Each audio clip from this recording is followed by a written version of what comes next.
사무엘 하강의 13번째 시간으로 좋은 조건이 가져온 악한 결과라는 제목으로 말씀을 보겠습니다.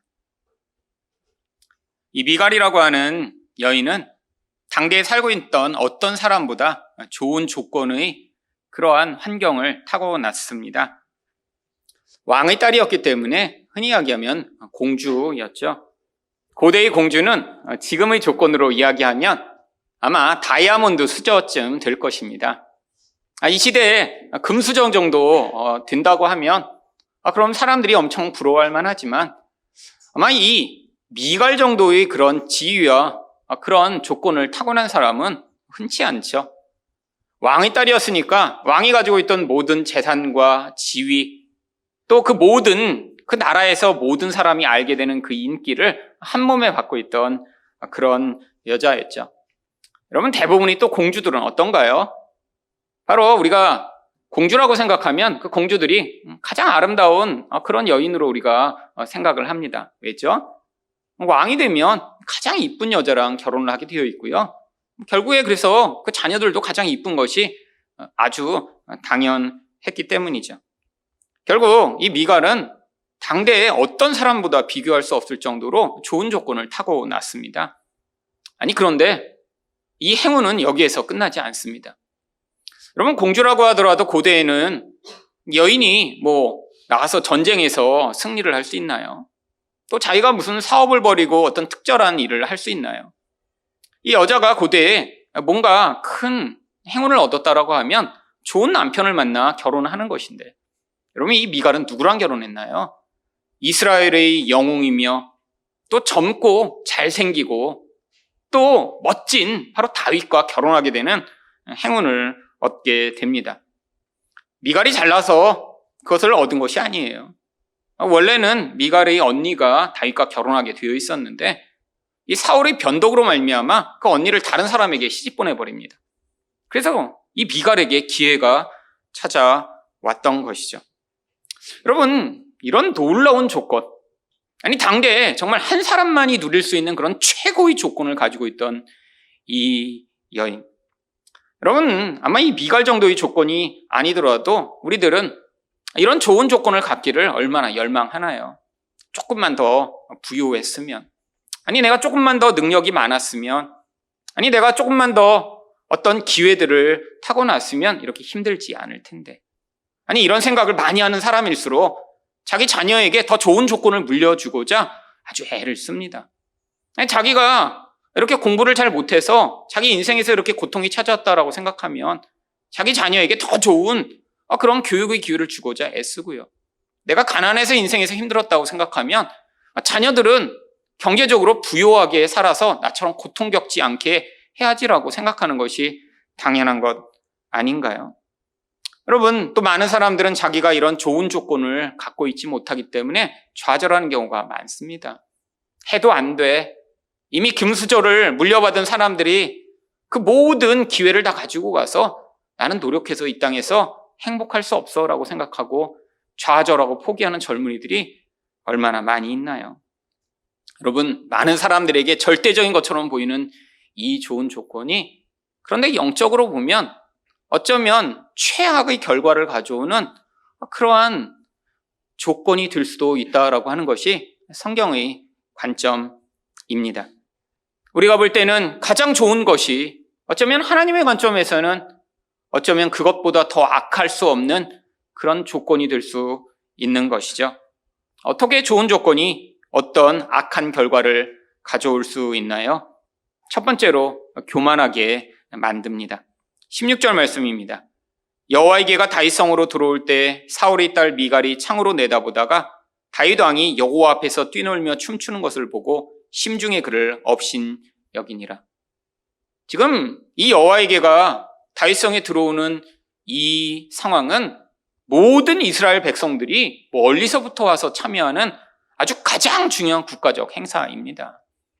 당연하게 그러면 미갈도 그 자리에 있어야 하는 것 아닌가요? 그런데 이 미갈은 밖에도 나와보지 않고 창밖으로 멀리서 쳐다보다가 그 기쁨의 자리에서 기쁨에 겨워 춤을 추는 다윗을 보며 업신 여깁니다. 여러분, 이게 바로 교만이 드러나는 모습이죠. 교만이라는 것은 영적인 것입니다. 그 내면의 중심 가운데 자기가 하나님처럼 되려고 하던 그 무서운 영적 죄악이 표출돼 나오는데, 그게 가장 먼저 나타나는 방식은 바로 어떤 사람이나 어떤 대상에 대한 분노와 미움으로 표출되게 되죠. 여러분, 분노를 쉽게 하고 사람을 자주 미워하는 사람의 특징이 무엇인가요? 바로 자기 마음대로 무엇인가 되지 않아서 자주 화를 내고 누군가를 미워하는 것입니다. 여러분, 그런데 누군가를 미워하며 사람들은 아주 정당화를 해요. 어떤 사람이 이렇게 못나기 때문에, 나에게 잘못했기 때문에 내가 그를 미워하고 화나는 게 너무 당연하다. 사실 이 미갈의 모습이죠. 미갈은 지금 다윗에게 굉장히 화가 난 상태입니다. 그래서 이런 축제의 자리에 참여하지 않은 거고요. 다윗이 어떤 일을 했어도 이 다윗을 이렇게 업신여기며 미워할 모든 이유를 가지고 있었죠. 도대체 무엇이 이렇게 미갈을 화나게 했을까요?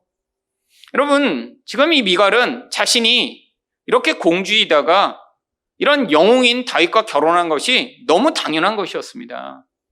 그게 감사의 조건이 아니었어요.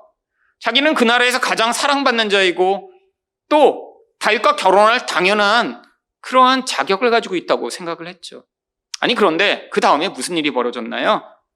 결혼한 지 얼마 되지 않아 이 다윗이 바로 사울 왕에게 미움을 받기 시작합니다.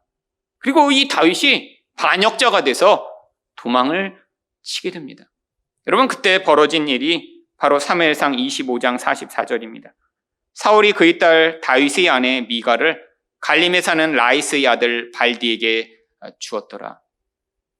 여러분, 이 미갈의 의도와 관계없이 사울이 이 자기 딸을 무명의 어떤 시골에 사는 사람에게 그냥 아내로 주어버린 거예요. 고대에는 흔히 일어날 만한 일이죠. 아버지의 뜻대로 반역자가 된 그 자기 사위, 그 사위를 대신에 다른 사람에게 아내로 이 미갈을 주어버리는 일이요. 여러분, 미갈의 입장에서 한번 생각해 보세요. 공주로서 당대의 영웅인 다윗과 결혼했습니다. 얼마나 기쁘고 얼마나 행복했을까요? 그런데 이 다윗이 반역자가 되면서 지금 알지도 못하는 시골에 사는 어떤 남자에게 지금 시집을 다시 가게 된 거예요. 여러분, 지금 아마 지옥에 떨어진 것 같은 고통을 경험했을 것입니다. 여기에는 갈림이라고 하는 이 동네는 성경이 다른 곳에서는 나오지도 않는 그런 아마 깡촌이었던 것 같아요. 이 사울의 미움을 담아 너도 그냥 시골에 가서 살아버려라 라고 지금 멀리 시골로 보내버린 것이죠.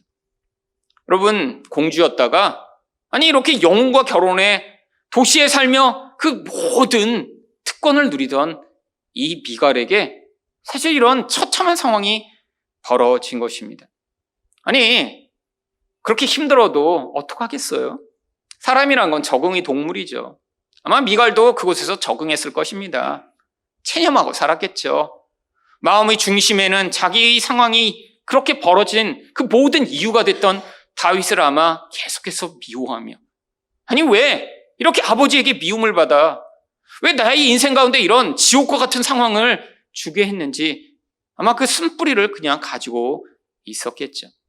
근데 그렇게 끝나버렸으면 아마 이 미갈의 힘을 우리가 다시 보지 않아도 됐는데, 약 12년이 흘렀습니다. 그러더니 갑자기 다윗이 나라의 왕이 돼요. 그리고 나서 시골 한편에 살고 있던 이 미갈을 다시 왕궁으로 불러드립니다. 사무엘하 3장 14절부터 16절입니다. 다윗이 사울의 아들 이스보셋에게 전령들을 보내 이르되 내 처 미갈을 내게로 돌리라 하니 이스보셋이 그의 남편 발디엘에게서 그를 빼앗아 오매 그의 남편이 그와 함께 오되 울며 바후림까지 따라왔더니 아브넬이 그에게 돌아가라 하매 돌아가니라. 여러분, 이 발디엘에게 있어서 또 이 미갈은 어떤 존재인가요?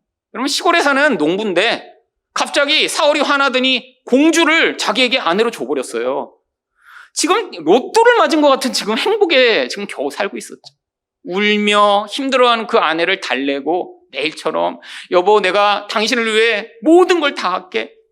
여보, 나랑 결혼해줘서 나는 행복해. 제발 내가 당신만을 위해 살 테니까 당신 울지 마. 얼마나 애를 쓰고 얼마나 이 아내의 마음을 얻고자 몸부림을 쳤을까요? 아마 그래서 미갈도 적응한 거예요. 아, 그래.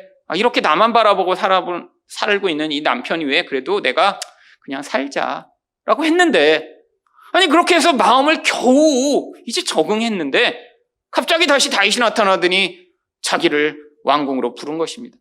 그 남편은 10년 동안 이 아내의 마음 돌이키고자 애쓰고 노력해서 여기까지 왔는데 아내를 뺏기니까 지금 울면서 따라온 거예요. 여러분, 사실 이 모든 상황 가운데 이 미갈이 이렇게 화났을 우리는 충분한 이유를 생각할 수 있습니다. 얼마나 분노했을까요?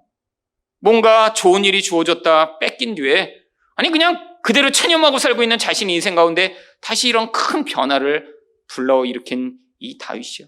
이 모든 이런 고통의 이유 가운데 사실 다윗이 원인이었던 것이죠. 여러분, 이 미움이 얼마나 구구절절 그 마음속에 담겨 있는지 우리는 20절을 통해 그것들을 알 수 있습니다. 사울의 딸 미갈이 나와서 다윗을 맞으매 이르되 이스라엘의 왕이 오늘 어떻게 영화로우신지 방탕한 자가 염치 없이 자기 몸을 드러내는 것처럼 오늘 그의 신복의 계집종의 눈앞에서 몸을 드러내셨도다 하니. 여러분, 남을 공격할 때 잘 공격하는 기술 중에 하나는 상대방을 높이는 것처럼 하다가 그냥 박살내는, 이게 상대방을 더 고통스럽게 만드는 비난의 기술입니다. 그냥 무조건 막 욕하는 것보다 사실 은근히 꽈서 이게 칭찬인가 했는데 갑자기 상대의 허리를 칠 때 이게 더 고통스럽죠. 여러분, 지금 이 미갈이 다윗에게 뭐라고 얘기해요? 이스라엘의 왕이 오늘 어떻게 영광스러우신지. 마치 다윗을 높이는 것 같아요. 여보, 당신이 이스라엘의 왕으로 이렇게 영광스러우시네요? 라고 하다가 뭐라 그래요? 방탕한 자가 염치 없이 자기 몸을 드러내는 것처럼. 여러분, 이 방탕한 자라고 하는 말은 머리가 텅 비어 있는 바보라고 하는 뜻입니다. 그래서 생각이 아무것도 없어서 뭐가 해야 될 일인지 하지 말아야 될 일인지 분별하지 못하고 사람들 앞에서 수치스럽고 부끄러운 일을 정말로 염치도 없이 행하는 그런 모습으로 벌거벗고 춤을 추는 그 남편의 모습을 방탕한 자라고 이야기를 한 것이죠. 여러분, 이스라엘의 왕이며 또한 하나님으로 말미암아 기뻐 춤을 춘 이 다윗을 왜 이런 식으로 비난한 것일까요? 마음 안에 있는 그 깊은 분노와 미움을 담아 남편을 비난한 것이죠. 여러분, 영적 교만이라는 것은 그래서 항상 어떻게 드러나나요? 내 주변에 있는 사람을 향해 이런 분노와 미움으로 드러나게 되어 있습니다. 여러분, 사람이 영적으로 교만한지 아닌지 우리는 겉으로 잘 알 수가 없어요. 여러분, 이건 영적 특질입니다. 하나님처럼 되고 싶은 우리의 본질이요. 여러분, 그런데 여러분이 주변 사람들 때문에 자주 분노하시나요? 아니, 사회적 관계가 있는 관계에서는 이런 비난을 퍼붓지 못하지만 그런 관계가 없는 대상을 향해서는 쉽게 분노하고 욕을 퍼붓고 계신가요? 어쩌면 이렇게 교묘하게 상대방을 높이는 것처럼 하다가 그를 깎아내려서 고통하게 만들고 계신가요?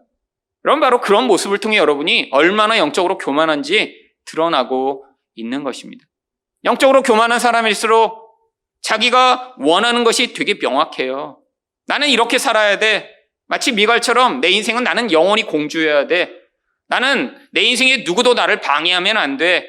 내가 누리고 있는 이 지위와 영광을 내 남편을 통해서도 내가 계속해서 누려야 돼 라고 생각했는데, 이 다윗 때문에 자기가 바라고 생각하던 그 모든 것들이 좌절되자마자 마음 안에 분노와 미움을 품어 사실은 가장 기쁘고 영광스러운 이 자리에서 그 남편을 짓밟는 이 모습이요. 여러분, 이 본질을 우리도 똑같이 가지고 있습니다. 왜? 모든 인간은 죄인이고 모든 인간은 하나님처럼 되고 싶어하는 죄악을 가지고 있기 때문이죠. 여러분, 그런데 여러분, 그런 교만함이 이렇게 표출돼 나올 때마다 우리는 대부분 어떻게 생각하나요? 사실 이런 비난을 퍼붓는 그 대상이 그런 비난을 받아 마땅하다고 생각하는 게 우리들이에요. 늘 투사하죠. 어떤 문제에 대해서 당신 때문에 이런 문제가 벌어진다라고 공격하고 비난하는 이 우리 본질이요. 여러분이 누군가를 비난할 때마다 사실 그 본질 안에 무엇이 있는 거예요? 영적 교만이 여러분의 본질을 지금 지배하고 있는 것입니다. 여러분, 이 교만의 자리에서 자기가 얼마나 영적으로 교만한지를 깨닫지 못하면 여러분은 죽을 때까지 자기의 영적 본질은 깨닫지 못하고 늘 다른 사람을 향해 비난하며 당신 때문에, 너 때문에 내가 이렇게 불이익이 생겼고 내가 손해봤어, 내 인생을 이렇게 힘들게 만들었어라고 끊임없이 다른 사람을 파괴하는 인생을 살게 되겠죠. 아니, 가장 사랑하는 대상이라고 주어진 대상들을 어떤 대상보다 더 많이 파괴하는 것이 영적으로 교만한 인생들입니다. 여러분, 이런 말을 먼 사람한테 할 수 있나요? 아닙니다. 주로 이런 누군가를 비난하고 공격하여 정말 마음을 상하게 하는 일은 가까운 사람만이 할 수 있어요. 여러분, 다윗을 향해 이 미갈 말고 어떤 사람이 이런 말을 할 수 있었을까요? 아니, 문지기가 오더니 다윗 왕이 이렇게 그냥 벌거벗고 춤을 춰요? 멍청하게. 그럼 그런 순간에 아마 문지기의 목은 달아나겠죠.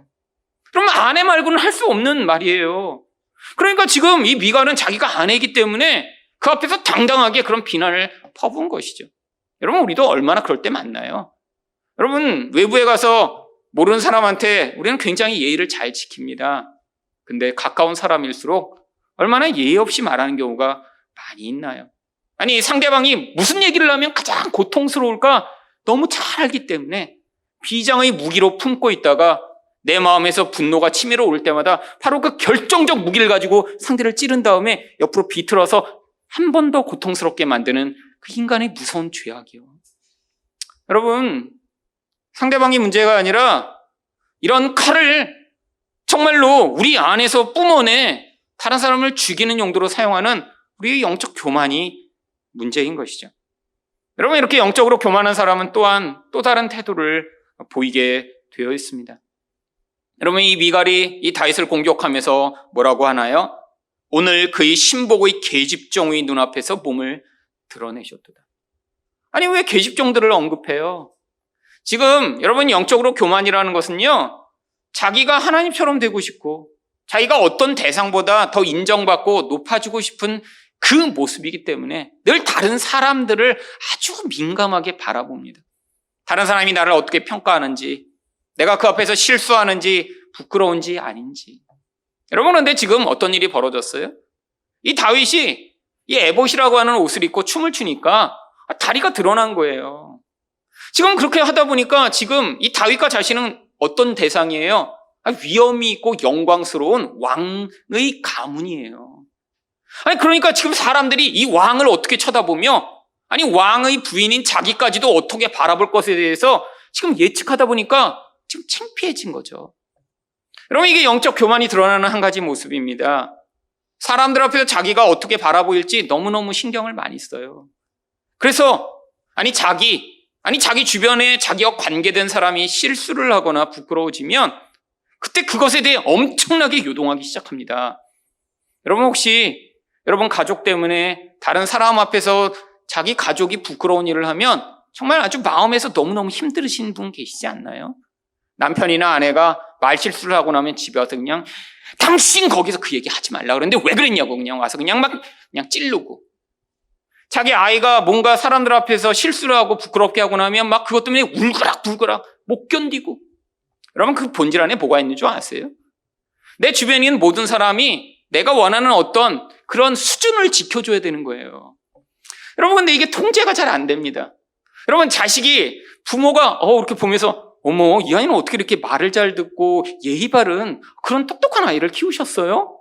그러면 대부분 엄마들이 어떻게 하고 싶어요? 아니, 뭐 제가 키웠나요? 다 하나님 은혜로 이 아이가 이렇게 잘 자랐죠. 이렇게 말하고 싶은 게 엄마의 마음 아닌가요? 여러분, 근데 이런 열망이 강할수록 아이들이 어떻게 행동하죠? 그렇게 하면 안 되는데 하면 바로 그 행위를 해요. 그러면 엄마는 어떤 생각을 해요? 저 자식도. 여러분, 그러면서 어떤 생각을 하냐면 사람들이 그럼 나를 어떻게 볼까? 바로 그 생각을 합니다. 그러면 어떻게 안 봐요? 물론 애를 안 키워본 사람들은 그런 생각을 합니다. 도대체 엄마가 누구길래 애를 저렇게 키웠어? 여러분, 엄마가 누군지에 관계없이 애들은 다 그렇게 행동하기 마련이에요. 부모가 어떻게 생각하고 어떻게 기대하는지와 관계없이 애들은 행동하게 되어 있습니다. 그게 인간이 가진 죄성의 모습이에요. 여러분, 근데 그럴 때마다 그게 너무너무 고통스러우세요? 그래서 화가 나세요? 여러분이 생각했던 대로 여러분 주변 사람이 반응하지 않아? 여러분, 주변에 있는 사람으로 말미암아 분노해 나중에 오면 그런 아이나 그런 배우자를 향해 비난과 분노를 퍼붓고 계세요? 사실은 자기 수치를 사람들 앞에 가리고자 하는 그 무서운 영적 교만이 나타나는 모습인 것이죠. 여러분, 지금 남편이 사람들 앞에 이렇게 빨가벗고 춤췄다고 비난하고 있지만 사실은 진짜 그렇게 수치스러웠던 인간은 다윗이 아니라 사울이었습니다. 사무엘상 19장 24절을 보시면 그가 또 그의 옷을 벗고 사무엘 앞에서 예언을 하며 하루 밤낮을 벗은 몸으로 누웠더라. 그러므로 속담에 이르기를 사울도 선지자 중에 있느냐 하더라. 여러분, 영적 이수치, 하나님이 왜 사울을 이렇게 벌거벗기셔서 그 다음에 예언하게 하셨을까요? 여러분, 이게 바로 사울의 벌거벗은 모습이라는 것을 영적으로 보여주시고자 한 거예요. 하나님 앞에서 기뻐서 춤춘 그거는 부끄러운 게 아니고, 이렇게 정말 자기가 왕이 돼서 자기 그 분노를 통제하지 못하고 다윗을 잡아 죽이려고 하는 이 사울의 모습이 영적으로 얼마나 부끄러운 것인가 보여주시고자, 왕인데 하나님의 신이 그를 사로잡아 빨가벗고 거기서 예언하게 하심으로 말미암아 정말로 부끄러운 게 무엇인가 이 사울을 통해 보여주셨던 것이죠. 여러분, 그래서 22절에서 다윗이 자기가 그렇게 춤을 춘 것에 대해서 무엇이라고 얘기를 하나요? 내가 이보다 더 낮아져서 스스로 천하게 보일지라도 내가 말한 바 계집종에게는 내가 높임을 받으리라 한지라. 여러분, 이렇게 다윗이 춤췄다고 사람들이 정말 그를 저기 뭐 왕인데 왜 저래? 라고 생각했을까요? 아니, 미갈만 그렇게 생각했어요. 여러분, 거기에 많은 여자들이 있었지만 그 하나님을 모셔오는 그 기쁨의 자리에 동참한 모든 사람들은 그 기쁨의 눈으로 다윗을 봤고요. 자기 왕이 이렇게 하나님이 주신 기쁨으로 말미암아 즐거워하고 기뻐하고 행복해하는 것을 보며 같이 즐거워했어요. 성경이 기록하고 있는 것입니다. 모든 백성이 즐거워 찬양하며 하나님께 영광을 돌리던 바로 그 자리에서 유일하게 그 분노와 미움의 눈으로 바라봤던 교만한 미갈만 남편을 그렇게 바라봤던 것이죠. 여러분, 그래서 다윗이 이야기한 거예요. 내가 더 낮아지고 더 부끄러운 모습을 보여도 사람들이 나를 그렇게 추하고 부끄러운 존재로 바라보지 않아 라고 이야기를 했던 것이죠. 여러분, 그런데 영적으로 교만하면 바로 가장 무서운 결과가 나타나게 됩니다. 무엇인 줄 아세요? 바로 하나님에 대한 불신앙이 그 영적 교만의 결과로 나타나게 되어 있죠. 여러분, 이 미갈은 원래 하나님과 별로 관계 없는 여인이었습니다. 여러분, 그것이 바로 사무엘상 19장 12절과 13절에 나옵니다. 미갈이 다윗을 창에서 달아내리매 그가 피하여 도망하니라. 지금 사울이 이 다윗을 죽이려고 하니까 바로 결혼한 지 얼마 안 됐던 이 미갈은 자기 남편을 살리고자 그를 도망치게 해요. 그래서 사울이 화가 나서 또 이 미갈을 발디엘에게 아내로 주어버렸던 것이죠. 근데 그때 이 다윗을 도망치게 한 뒤에 미갈이 어떻게 했나요? 13절입니다. 미갈이 우상을 가져다가 침상에 누이고 염소털로 엮은 것을 그 머리에 씌우고 의복으로 그것을 덮었더니, 아니, 자기 집에 사람 크기만한 우상이 있었어요. 여러분, 고대에는 사람들이 귀걸이나 목걸이 같은 것으로 이런 자기의 그런 우상 숭배의 대상을 삼고 자기 마음의 소원을 빌던 경우는 아주 많이 있었습니다. 옛날 사람들이 귀걸이를 하던 것, 목걸이를 하던 아주 중요한 이유는 사실 지금처럼 아름다움을 위해서가 아니라 우상 숭배의 도구로 그것들을 사용했기 때문이죠. 귀를 만지며 내 우상이 나를 지켜주기를, 심장에 가까운 곳에 매달아 놓은 목걸이를 만지며 나의 생명을 보존해 주기를 염원하던 그것이 지금 여성들이 아름다움을 위해 다는 귀걸이나 목걸이가 된 것입니다. 그런데 이 미갈은 그 정도 수준에서 머물지 아니하고 자기 집에 사람 크기만한 커다란 우상을 갖다 놨어요. 여러분, 왜일까요? 여러분, 이렇게 공주로 살았지만 인생 가운데 자기 그 모든 염원과 열망이 다 채워지지 않으니까요. 그런데 사울의 가문에서 하나님을 경외하지 않는 그 가문에서 자란 이 미갈은 그런 염원을 보이지 않는 하나님이 아니라 눈에 보이는 어떤 우상이 채워줄 것이라고 생각해서 자기 집에다 갖다 놨고요. 그 우상을 이렇게 다윗을 도망치게 만드는 도구로 썼던 것이죠. 여러분, 이런 미갈의 모습은 누구와 닮아 있나요? 사실 사울과 똑같은 모습입니다. 여러분, 그래서 오늘 본문에서 이 미갈을 묘사할 때 다윗의 아내 혹은 미갈이라고 이야기하지 않아요. 여러분, 16절과 20절에서 반복해서 이 미갈을 뭐라고 묘사하냐면 여호와에게가 다윗성으로 들어올 때 사울의 딸 미갈이, 20절에도 보시면 사울의 딸 미갈이 나와서 다윗을 맞으며 이르되. 그럼 미갈이라는 이 한 여인 안에 바로 그 아버지 사울이 가지고 있던 이런 영적 교만의 모습, 자기 마음에 들지 않는 이 다윗을 죽이려고 미워하며 분노하는 모습, 사람들의 시선이 너무 중요해서 하나님이 시키신 일을 불순종해 놓고도 사무엘 선지자의 손을 붙들고 사람들 앞에서 나랑 같이 예물을 드려서 내가 당신에게 이렇게 버림받지 않았다는 사실을 증명해 주세요라고 요청하던 이 사울의 모습, 하나님의 뜻에는 둔감하고 하나님은 경외하지 않았던 이 사울의 모습이 이 미갈의 모습 가운데 똑같이 나타나고 있었던 것이죠.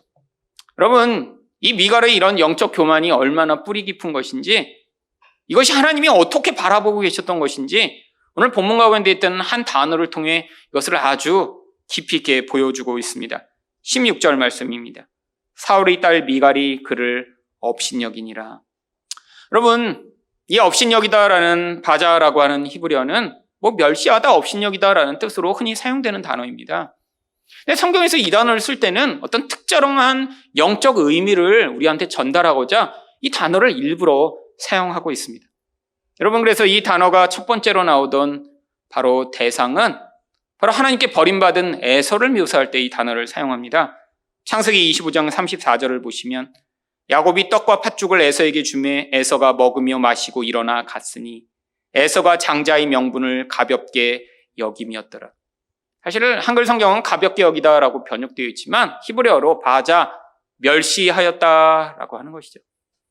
여러분, 그런데 에서를 어떻게 묘사하나요? 팥죽을 줬더니, 떡이랑 팥죽을 줬더니 먹으며 마시고 일어나 갔으니.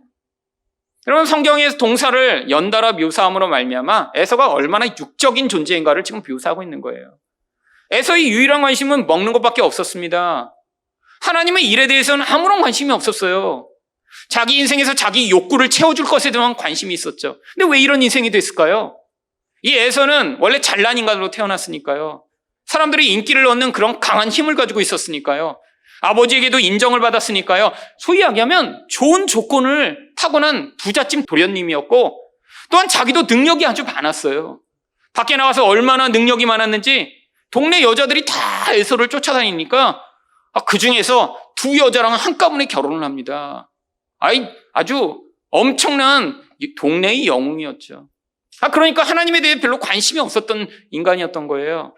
그래서 하나님이 그런 하나님의 기업을 물려줄 장자권을 그에게 허락하셨는데 그걸 멸시해버립니다. 여러분, 이런 인간에 대해 그래서 성경이 뭐라고 평가하는 줄 아세요? 히브리서 12장 16절입니다.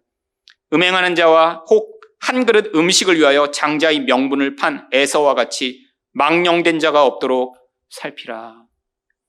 여러분, 이 에서와 음행하는 자를 망령된 자라고 얘기합니다. 음행이 무엇인가요? 쾌락이 삶의 모든 중심에서 그 쾌락을 위해서 인생을 살아가는 존재를 음행한다라고 하죠. 육적인 쾌락 외에는 아무런 관심이 없는 거예요.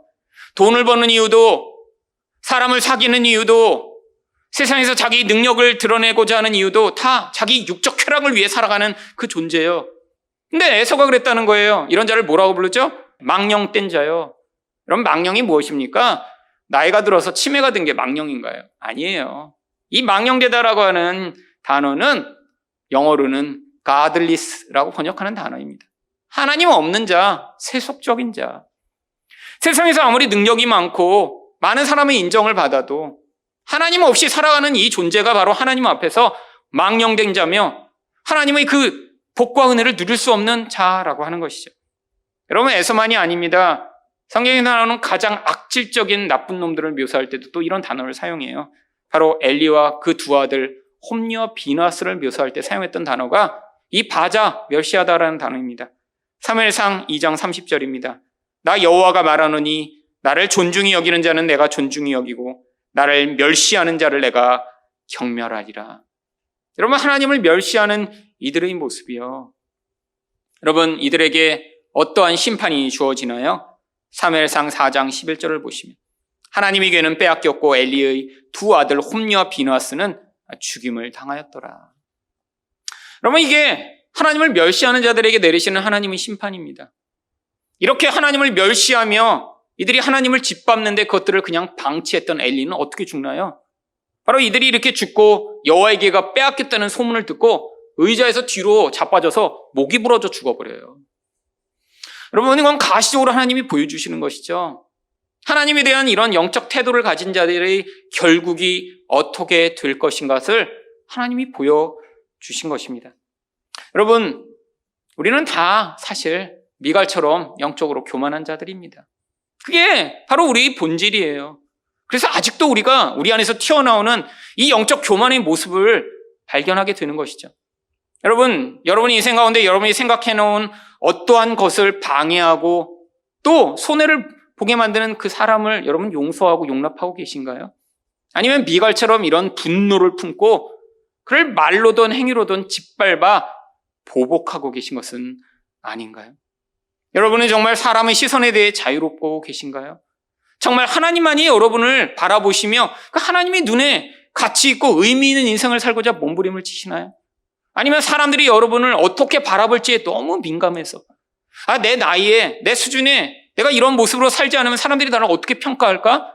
라는 그 사람의 시선 때문에 늘 힘들어하고 계신 건 아닌가요? 아니, 이렇게 영적으로 교만하다가 세상 사람들이 늘 바라보고 고민하고 열망하는 것에만 여러분이 모든 관심을 쏟은 뒤에 사람들처럼 그 세상의 흐름과 영향력 안에 벗어나지 못하고 허우적거리고 계신 것은 아닌가요? 여러분, 그래서 하나님이 우리를 이렇게 부르실 때 이 영적 교만을 깨트리실 수밖에 없습니다. 이 교만의 자리에서는 절대 하나님을 받아들일 수 없기 때문이죠. 여러분, 우리 인생 가운데 이렇게 미갈처럼 모든 조건을 완벽하게 가진 사람은 있을 수가 없습니다. 아니, 여기 아버지가 왕이신 분 계세요? 제가 알기로는 없습니다. 혈통이 무슨 이렇게 알고 보니까 이씨 조선의 지금 숨겨진 아들이었어? 그런 경우는 있겠지만 지금 그게 무슨 소용이 있어요? 여러분이 무슨 이씨 왕가의 알고 보니 할아버지가 이성계였고 이렇게 거슬러 올라가면 그런 분 아무도 없잖아요, 솔직히. 지금 다 우리는 솔직히 세상의 수준에서 조금 더 잘나고 못난 수준입니다. 그런 걸로는 이 미갈의 조건과 지금 이렇게 대할 수가 없어요. 그냥 다 도토리 키재기죠.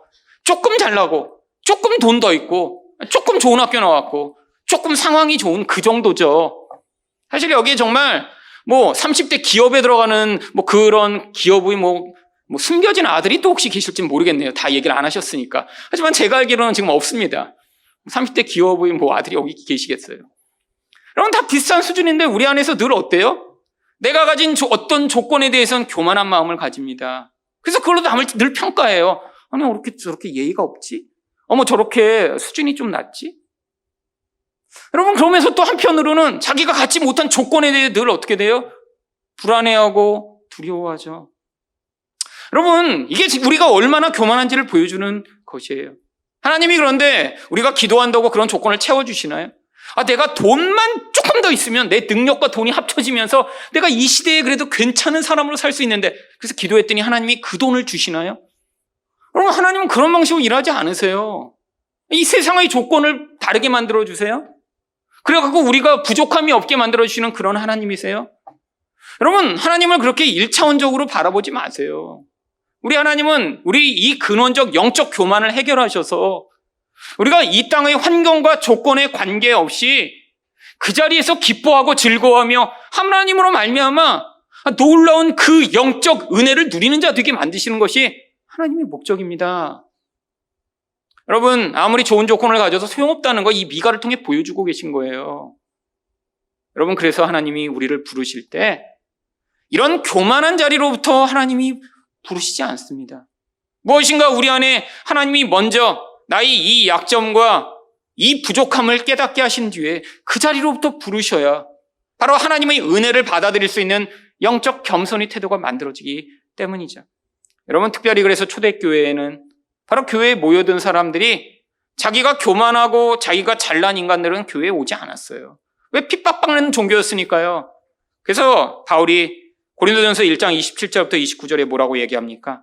그러나 하나님께서 세상의 미련한 것들을 택하사 지혜 있는 자들을 부끄럽게 하려 하시고 세상의 약한 것들을 택하사 강한 것들을 부끄럽게 하려 하시며 하나님께서 세상의 천한 것들과 멸시받는 것들과 없는 것들을 택하사 있는 것들을 패하려 하시나니 이는 아무 육체도 하나님 앞에서 자랑하지 못하게 하려 하심이라.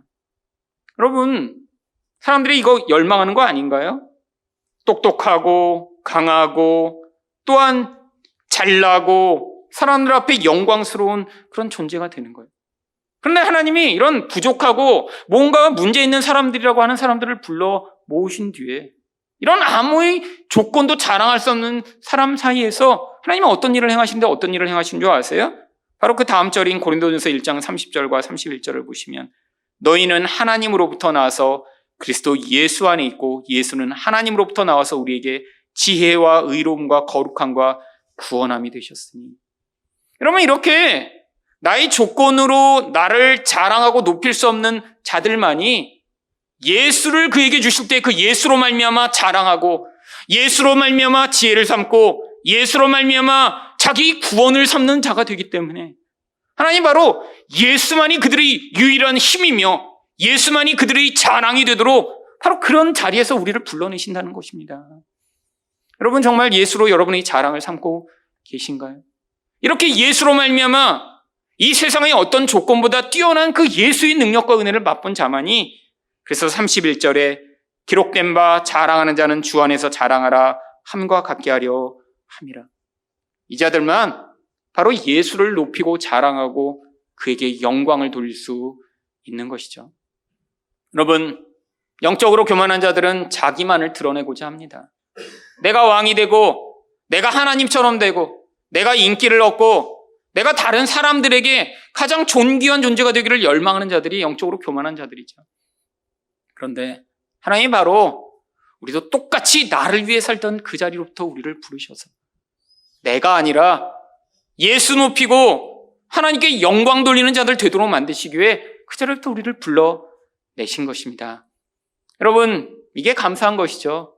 우리에게 이런 좋은 조건이 주어져 있지 않더라도 우리에게 그것보다 훨씬 더 귀한 예수 그리스도로 말미암는 그 은혜를 주심으로 말미암아 우리가 이 세상의 환경과 조건을 뛰어넘을 수 있는 그 자리에 우리를 세우신 이 놀라운 은혜, 바로 그 은혜를 받은 우리가 하나님 앞에 구원받은 자들인 것입니다. 두 번째로 좋은 조건이 어떤 악한 결과를 가져올 수 있나요? 저주를 받게 만듭니다. 21절 상반절입니다. 다윗이 미갈에게 이르되 이는 여호와 앞에서 한 것이니라. 여러분, 다윗은 정말 하나님 앞에서 춤춘 거예요. 미갈은 하나님과 관계없는 자였기 때문에 이해할 수 없었습니다. 여러분, 세상 사람들이 여러분을 보시면 아마 이해 못하는 경우가 굉장히 많을 거예요. 아니, 교회에 이렇게 매주 가? 아니, 절에 다니는 분도 이해를 못하더라고요. 그거 어떻게 매주 가세요? 여러분, 절에는 자기가 가고 싶을 때 갑니다. 힘들 때 가요. 수능 전에 가요. 수능 전에. 여러분, 자기가 뭔가 얻어내고자 가는 거죠. 여러분 왜 매주 오세요? 뭐 얻어내려고 오시는 거 아니잖아요. 여러분, 근데 왜 오세요? 하나님이 우리에게 주신 그 구원이 감사해서 오시는 거 아니에요? 함께 모여 하나님이 지금도 내 인생 가운데 어떻게 은혜를 베풀고 계신지 그 은혜의 조각들을 같이 이야기를 들으며 맞춰가며 혼자서는 깨닫지 못하던 이 놀라운 구원의 은혜를 말씀을 통해 깨달아 다시 하나님의 은혜에 반응하는 삶을 살고자 오시는 것 아닌가요? 여러분, 이게 바로 다윗의 모습이죠. 여러분, 다윗 사실 그 자리에서 그렇게 춤을 추며 기뻐했던 이유가 무엇이죠? 그 다음에 21절 하반절에 그 이유가 나옵니다. 그가 내 아버지와 그의 온 집을 버리시고 나를 택하사 나를 여호와의 백성 이스라엘의 주권자로 삼으셨으니 내가 여호와 앞에서 뛰놀리라. 여러분, 고대에 한 번 왕이 되면요 계속해서 그 후손이 왕이 되는 것이 아주 자연스러운 것이었습니다. 여러분, 이렇게 왕으로 택함받은 자는 그 피가 다르다고 생각했어요. 그래서 일반 사람들이랑 결혼도 하지 않았습니다. 피가 오염될까 봐. 여러분, 유럽의 이 왕 가문이 사실은 다 하나예요. 왜요? 서로 다른 쪽에 있는 왕가와 계속해서 결혼을 하면서 그래서 이런 아주 다양한 종류의 유전병에 시달렸죠. 근데 그들이 그걸 알면서도 다른 사람이랑 결혼할 수 없었어요. 한번 왕가로 택함받은 자는 피가 달라진다고 생각했어요. 일반 평민의 피와 그 피가 섞일 수 없었습니다. 아니, 그런데 지금 다윗은 어떤 존재예요? 목동입니다. 시골 농부예요. 근데 하나님이 그 농부, 목동인 그 다윗을 택하셔서 왕이 되게 하셨어요. 사울에게 아주 잘난 아들들이 많이 있었습니다. 근데 그들을 다 버리시고 이 다윗을 왕으로 삼으셨어요. 지금 그게 얼마나 기쁜지 그냥 춤을 추는 정도가 아니라 뭐라 그래요? 내가 여호와 앞에서 뛰놀겠다라고 얘기합니다. 여러분, 이게 정말 은혜를 받은 자의 자세 아닌가요? 하나님 앞에서 이게 얼마나 큰 특권이며 영광인지 몰랐던 미갈은 그 기쁨에 동참할 수 없었던 것입니다.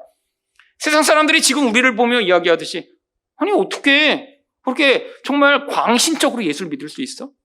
아니 어떻게 그 귀한 돈을 교회에 갖다 바쳐? 여러분, 그렇게 생각하는 모습이랑 똑같은 것 아닌가요? 여러분, 이들의 운명이 바로 23절에 기록되어 있습니다. 그러므로 사울의 딸 미갈이 죽는 날까지 그에게 자식이 없으니라. 여러분, 구약 성경은 그림이라고 말씀드렸잖아요. 이 자식이 없는 것은 바로 이 여인이 저주를 받았음을 보여주는 그림이죠. 여러분, 구약에서 여자가 복을 받으면 어떻게 되었나요? 자식을 많이 낳게 됩니다. 바로 그 이야기가 신명기 28장 11절에 기록되어 있습니다. 여호와께서 내게 주시라고 내 조상들에게 맹세하신 땅에서 내게 복을 주사 내 몸의 소생과 가축의 새끼와 토지의 소산을 많게 하시며. 이거 그림이에요. 요즘도 자식이 많으면 하나님께 복을 받은 것 꼭 그렇게 연관해서 생각하실 필요 없습니다. 그냥 부부의 금실이 좋다고 생각을 하세요. 네. 여러분, 근데 구약에는 그림으로 보여주실 필요가 있었어요. 왜? 앞으로 진짜가 오면 그림이 필요 없지만 그때까지 못 알아들으니까요. 고대엔 자식이 많은 게 축복이었습니다.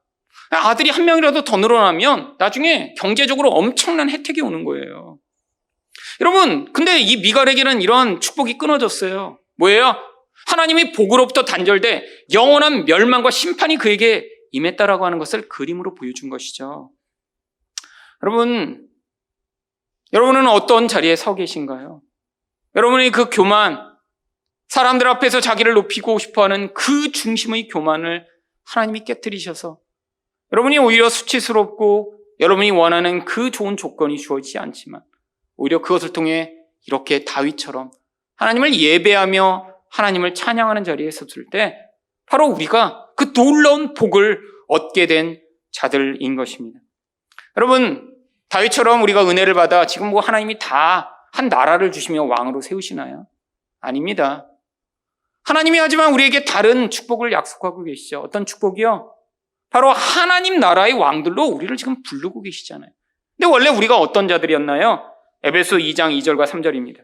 그때에 너희는 그 가운데서 행하여 이 세상 풍조를 따르고 공중 권세 잡은 자를 따랐으니 전에는 우리도 다 그 가운데서 우리 육체의 욕심을 따라 지내며 다른 이들과 같이 본질상 진노의 자녀였더니. 여러분, 우리 다 죽을 수밖에 없는 자들이에요. 이 세상 풍조를 따라갑니다. 사람들이 어떻게 살아가는지 늘 관심이 많아요. 근데 어떤 것에 관심이 많은 거예요? 가난하고 불쌍하고 힘든 삶을 살아가는 사람에 관심이 있는 게 아니라 이 세상의 풍조가 이야기하는 대로 어떻게 더 편리하고 어떻게 더 높아지고 어떻게 더 이 시대의 풍조를 따라가 나를 높일지 그것에 관심을 두며 늘 살아가던 자. 근데 그런 모습이 어떤 모습이라는 거예요? 마귀를 따라가던 인생이라는 거예요. 왜? 자기 욕심으로 말미암아 마귀가 이끄는 대로 그런 영적 교만에 사로잡혀 하나님처럼 되려고 했으니까요. 여러분, 근데 하나님이 어떻게 하셨나요? 이런 마귀 자식처럼 살아가는 자들에게 은혜를 베풀어 주셨습니다. 에베소 2장 4절부터 6절입니다. 긍휼이 풍성하신 하나님이 우리를 사랑하신 그 큰 사랑으로 인하여 허물로 죽은 우리를 그리스도와 함께 살리셨고 너희는 은혜로 구원을 받은 것이라 또 함께 일으키사 그리스도 예수 안에서 함께 하늘에 앉히시니. 죽어 마땅한 자에게 하나님이 은혜와 긍휼을 베푸셔서 우리를 구원해 주셨습니다. 여러분, 바로 오늘 이 날이 이런 감사를 기억하는 날입니다. 물론 고대에는 1년 동안 하나님이 베푸신 은혜를 추수로 기억했습니다. 1년에 한 번 그 추수가 풍성하면 그 다음 한 해를 살 수 있었지만 추수가 풍성하지 않으면 죽을 수밖에 없는 그런 고통스러운 결과가 주어지죠. 추수를 하고 그래서 그 모든 결과가 하나님의 손에 있음을 기억하며 하나님을 찬양하던 그 모든 것. 여러분, 우리 인생의 그 모든 조건을 뛰어넘는 진짜 기쁨과 진짜 행복이 어디서 오나요? 나같이 하나님의 진노를 받아 죽을 수밖에 없는 자에게 하나님이 은혜를 베푸셔서 우리를 구원하여 그 하늘의 영광스러운 자리에 세우신 그 일이요. 여러분, 그래서 우리 신분이 바뀐 것입니다. 어떻게 바뀌었나요? 베드로전서 2장 9절입니다. 그러나 너희는 택하신 족속이요 왕 같은 제사장들이요 거룩한 나라요 그의 소유된 백성이니. 여러분, 사실 다윗처럼 우리가 뛰놀아야 되는 게 너무 당연한 것입니다. 왜요? 여러분, 다윗이 정말 하나님을 모셔 자기와 같은 아무것도 아닌 자를 그런 왕의 자리로 세우신 그 기쁨으로 말미암아 그가 하나님 앞에서 뛰놀겠다라고 이야기한 것처럼 우리도 죽을 수밖에 없는 우리 죄인을 하나님이 그 은혜로 말미암아 구원하여 바로 왕 같은 제사장으로 삼으신 이것이 우리의 기쁨의 이유이며 감사의 이유가 되어야겠지. 물론 여러분이 1년을 돌아보시며 1년 동안 하나님이 나에게 건강을 주셨구나. 1년 동안 하나님이 은혜로 나의 모든 삶을 지켜주셨구나. 여러분이 감사할 이유가 될 것입니다. 하지만 우리 환경과 상황은 늘 변하기 마련이에요. 여러분, 환경에 우리 감사의 조건이 있다면 여러분은 어떤 때는 감사하다, 어떤 때는 원망할 수밖에 없죠. 그런데 여러분, 우리 인생 가운데 대부분 주어지는 환경이 늘 이렇게 상승곡선인가요? 여러분, 나이가 들수록 건강이 더 계속 좋아지고 계신가요? 그럴 수는 없습니다. 우리 인생 가운데 모든 환경과 조건이 나날이 더 나아질 수만 있나요? 아니, 그런 것도 불가능하죠. 여러분, 그런데 날로 우리 환경과 조건에 따라 우리의 감사가 달라지는 것이 아니라 하나님이 주신 이 구원의 은혜에 따라 우리 감사가 달려있다면 여러분은 매일매일, 아니 매년 시간이 지날수록 이 감사가 더 커져가며 우리와 같은 교만한 자들을 구원하여 하나님의 은혜를 찬양하게 만드신 그 하나님을 더 기뻐 찬양하며 더 깊이 노래하는 자가 되실 수 있을 것입니다.